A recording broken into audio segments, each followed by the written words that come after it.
আসসালামু আলাইকুম, welcome back to my channel. কেমন আছেন সবাই? আশা করছি ভালো আছেন। আজকের ব্লগটা এখান থেকে শুরু করছি।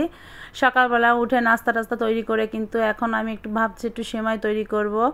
তো এই লাচ্চা সেমাইটা আমাদের বাসায় সবাই খুব পছন্দ করে, আর হাজার হলেও নিজের হাতে তৈরি করা জিনিস রিফ্রেশ একদম খেতে কিন্তু সবাই পছন্দ করে, যার জন্য ভাবলাম একটু সেমাইটা বানিয়ে নিই।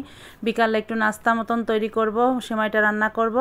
আর এদিকে সেমাইটা বানিয়ে তারপরে এদিকে মানে দুপুরের রান্নাটা শুরু করে দিলাম। দুপুরের রান্নাটা আজকে রান্না করছি, এই যে এখানে এক চুলায় রোস্ট রান্না করছি, এক চুলায় গরুর মাংস দিয়েছি। তো দুপুরবেলা একটু আজকে যেহেতু শুক্রবার, তো আজকে শুক্রবারের দিনটা একটু স্পেশাল সবার কাছেই হয়, যেহেতু বাসায় মেহমান আছে। খাবারটা যদি একটু ভালো না হয় তাহলে তো হয় না। তো বাচ্চারা রোস্ট খেতে পছন্দ করে, তো ভাবলাম বাচ্চাদের জন্য একটু রোস্ট তৈরি করি। আর যা যা রান্না করার সব কিছুই রান্না করছি। তো রোস্টের সঙ্গে তো আসলে পোলাও না হলে ভালো হয় না, তো একটু সাদা পোলাও রান্না করলাম। তো পোলাওটা অনেক সুন্দরভাবে ঝরঝরে রান্নাটা হয়েছে এবং সুন্দরভাবে ফুটেও গিয়েছে। আমি তাই দেখছি যে ভাতটা কেমনভাবে মানে কতটা ফুটলো সেটা দেখে নিয়ে দমে দিয়েছি। তো এই অবশেষে এই যে সবাই খাওয়া দাওয়া করবে, নামাজ থেকে বাসায় আসছে। এখন আমি এই যে সবাই একসঙ্গে খাওয়া দাওয়া করবে, আমি নিয়ে আসছি, সব গোছগাছ করছি যে খেতে দেব। তো দুপুরবেলা সবাই এই যে খেতে বসেও গিয়েছি, সবাইকে খাবার দেওয়া শুরু করে দিয়েছি, বলছি আসো সবাই একসঙ্গে খেয়ে নাও। তো শুক্রবার যেহেতু সবাই বাসায় আছে, এই মানে এই শুক্রবার দিনটাই হচ্ছে সবাই একসঙ্গে খাওয়া পড়ে দুপুরবেলাটা। আর অন্যান্য সময় কিন্তু আসলে খাওয়া হয় না, কারণ সবাই যার যার ব্যস্ততায় থাকে।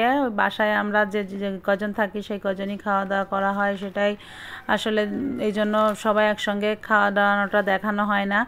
তো আজকে যেহেতু শুক্রবার, এই জন্য সবাই একত্রে এই যে একসঙ্গে খাচ্ছি। তো আমার মেয়েটাকেও খাওয়াতে বসেছি, আমি বলছি কি তোমাকে আমি খাইয়ে দিই। ও তো আসলে নিজে নিজে খেতে পারে না, তা বলছে আম্মু আমি একটু মানে হাতে ধরে আমি আজকে মানে খাবো। আমি বলছি কি যে তুমি ছিঁড়ে ছিঁড়ে দিই, তুমি খাও। বলছে না আমি খাবো না, তুমি আমাকে খাইয়ে দাও। তো আমি বলছি ঠিক আছে, আমি তোমাকে খাইয়ে দিচ্ছি।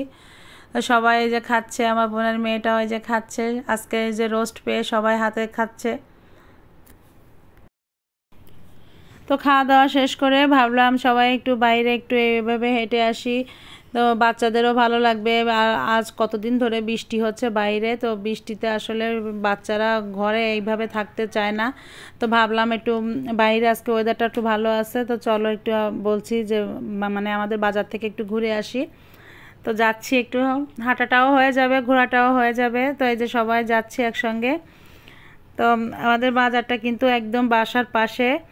বাজারটা একদম বাসা থেকে বের হয়ে বাজারে আসতে 1 মিনিট, মানে হাঁটতে হাঁটতে 1 মিনিট হয়ে গেলেই দেখবেন যে বাজার এসে গিয়েছে, এতটা কাছে আমাদের বাসার বাজারটা। তো এই যে অনেক সুন্দর সুন্দর টাটকা টাটকা সবজি উঠছে, তো দেখি বাসায় যাওয়ার পথে মানে সবজি নিয়ে যাব। অনেক সুন্দর সুন্দর টাটকা টাটকা সবজি আসে। আর এখানে এই যে বাজারে চলে আসছি, তো আমার একটা ভাইয়ের দোকান আছে, শোরুম আছে এখানে। মানে এই শোরুমে অনেক কিছুই পাওয়া যায়, ফ্রিজ থেকে টিভি থেকে শুরু করে অনেক কিছু, আপনি সিরামিকের জিনিস মানে অল সাইড ধরে আপনার এখানে সব পাবেনই।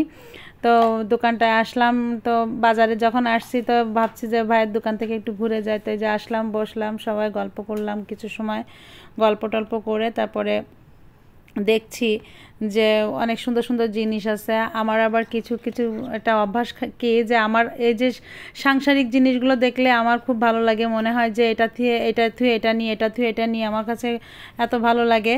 তো ওইখান থেকে চলে আসলাম, তো বাসায় চলে যাচ্ছি, যাওয়ার পথে এই যে ভাবলাম সবজি নিয়ে যায়, অনেক সুন্দর টাটকা টাটকা সবজি আসছে। তো সবজি দেখলেও মনে হয় যে সব কিছুই নিই, তো যা যা প্রয়োজন সেটাই আমি নিলাম, নিয়ে বাসায় আসছি। তো যে সেমাইটা আমি তো সকালে তৈরি করলাম, সেই সেমাইটা ভাবছি এখন একটু রান্না করব, সন্ধ্যা হয়ে আসছে, সবাই খাবে, ভালো লাগবে। তো এই যে সেমাইটা আমি রান্না করে নিচ্ছি।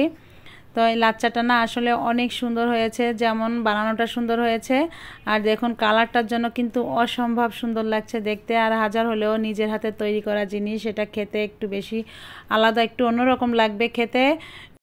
আপনারাও কিন্তু সহজে চাইলে কিন্তু এত সুন্দর সেমাইটা ঘরে বসে তৈরি করতে পারেন। আর এই সেমাই রেসিপিটি কিন্তু আমার চ্যানেলে অলরেডি দেওয়া আছে, আপনারা চাইলে কিন্তু সেখান থেকে দেখে নিতে পারেন। আমার চ্যানেলের নাম আপনারা যারা না জানেন তারা জেনে নিন, আমার চ্যানেলের নাম পিয়া কিচেন। আপনারা চাইলে কিন্তু আমার চ্যানেল থেকে অবশ্যই এটা দেখে নিতে পারেন। তো অবশেষে সেমাইটা কিন্তু ভিজে গিয়েছে আর তো আর সহ্য হচ্ছে না, সবাই কিন্তু টাটকা টাটকাই খেতে বসে গিয়েছি। তো যাকে যাকে দিয়েছি সবাই খেয়ে অনেক প্রশংসা করেছে, কারণ সেমাইটা অনেক টেস্টি হয়েছে। হাজার হলেও ঘরে বানানো, তো এই জন্য বেশি ভালো লেগেছে। তো আজকের ভিডিওটি কিন্তু এ পর্যন্তই। সবাই ভালো থাকবেন, আর ভিডিওটি ভালো লাগলে একটি লাইক, কমেন্ট, শেয়ার এবং চ্যানেলটিকে সাবস্ক্রাইব করে পাশে থাকবেন। সবাই খুবই ভালো থাকবেন। আল্লাহ হাফেজ।